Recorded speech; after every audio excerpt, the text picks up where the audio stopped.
The luxury watch world is quietly drifting toward a credibility crisis.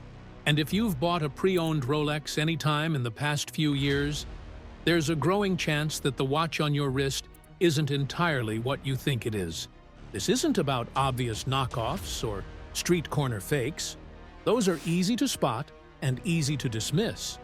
What's spreading right now is far more dangerous. Watches built from a mix of genuine and replica components, assembled so precisely that even experienced professionals are being fooled. This is the age of the Franken watch, and it's destabilizing the entire secondary market. Before we go further, understand this clearly. The confidence buyers once relied on no longer exists. The idea that a verification badge, an authenticity card, or a trusted seller guarantees safety is becoming outdated fast. The global luxury watch industry is worth tens of billions of dollars, and it runs on one fragile assumption: that authenticity can be reliably proven. For years, collectors were told a simple rule: buy the seller, not the watch. Platforms promised protection. Dealers promised expertise. Buyers believed that if a watch passed through the right hands, it was safe. That assumption is collapsing. Across the United States and Europe, hybrid watches are entering circulation at levels never seen before. These aren't factory-made counterfeits. They're something more sophisticated and far more profitable. What a Franken watch really is. A Franken watch isn't built in one place. It's assembled across multiple markets. Unlike traditional replicas, which are manufactured entirely as fakes, these watches combine authentic parts removed from genuine watches with high-end cloned components engineered to near-perfect tolerances. Decades ago, mixed-part watches existed out of necessity. A vintage watch might receive replacement components just to keep it running. There was no deception. Today's Franken watches are engineered with one goal: to pass as fully genuine and sell at full market price. This shift didn't happen by accident. Why this scam exists at all? Retail scarcity changed everything. When steel sports models became impossible to buy at authorized dealers, secondary prices exploded.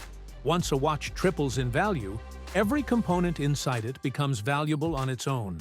Movements, dials, hands, crystals, date wheels, all of it became liquid inventory. This created a parts economy. Genuine watches are dismantled piece by piece and sold separately. What remains is either rebuilt using replica components or paired with a high-end clone base to create a watch that looks authentic to the naked eye. The economics are brutal and incredibly tempting. How the numbers work. A high-quality replica base costs a few $100s. Add select genuine components, especially the ones buyers instinctively trust. And suddenly, the watch appears legitimate. The total build cost stays low, but the resale price mirrors a real piece. The margins are massive. The risk is minimal. That's why this practice has spread so fast. This isn't craftsmanship. It's financial engineering. Why your brain falls for it. Most buyers don't examine watches logically. They examine them psychologically. When someone handles a watch, their attention goes straight to the dial. That's where trust forms. Fraudsters know this. That's why the dial is often genuine. Once the brain registers that flawless printing, depth, and finish, skepticism fades.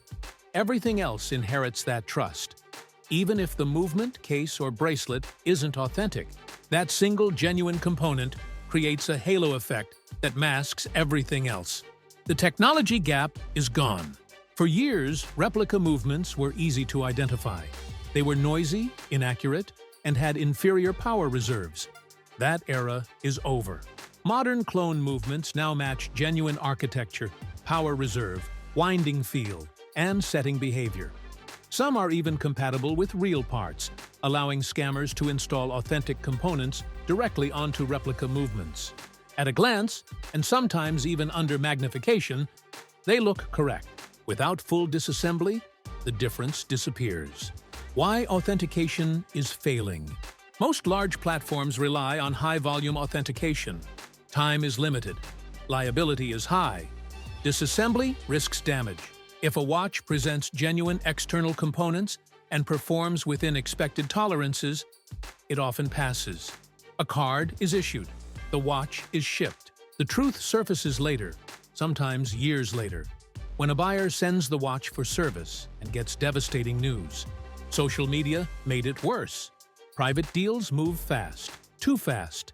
Instagram messages, WhatsApp chats, Discord servers. Watches change hands in minutes. The faster a deal moves, the fewer questions get asked. Consignment models amplify the risk. Middlemen list watches they haven't fully verified. By the time issues surface, the original seller is gone. Speed has replaced scrutiny. The service center reality check. This is where everything collapses. If a watch contains non-genuine parts, service is refused. In some cases, owners are quoted thousands to replace components. In worse cases, serial numbers are internally flagged. Once flagged, a watch becomes effectively unserviceable and nearly impossible to resell legitimately. Its value doesn't decline. It disappears. The legal landscape is tightening. Recent court rulings have reinforced a strict interpretation of authenticity. Even partial modification can now classify a watch as counterfeit under trademark law. For consumers, this means inherited risk. You didn't commit the fraud, but you absorb the consequences. Why spotting them is nearly impossible. Old tricks no longer work. Laser-etched crowns? Genuine crystals have them. Correct hand stacks? Modern clones fix that. Proper case dimensions? Clones now match them. True identification now requires forensic inspection, microscopic machining marks, balance architecture, tolerances visible only under extreme magnification. That's not realistic for most buyers, and scammers know it. The bigger problem, a broken market. This isn't just about individual losses. It's about liquidity collapse. A market survives on trust. Once trust erodes, resale value collapses with it. Even unopened watches are no longer safe. Sealed cases are now liabilities, not premiums. If you can't inspect what's inside, you have to assume risk. Where this leaves buyers. The safest assumption today is skepticism. Every deal carries hidden danger. Every perfect watch deserves suspicion.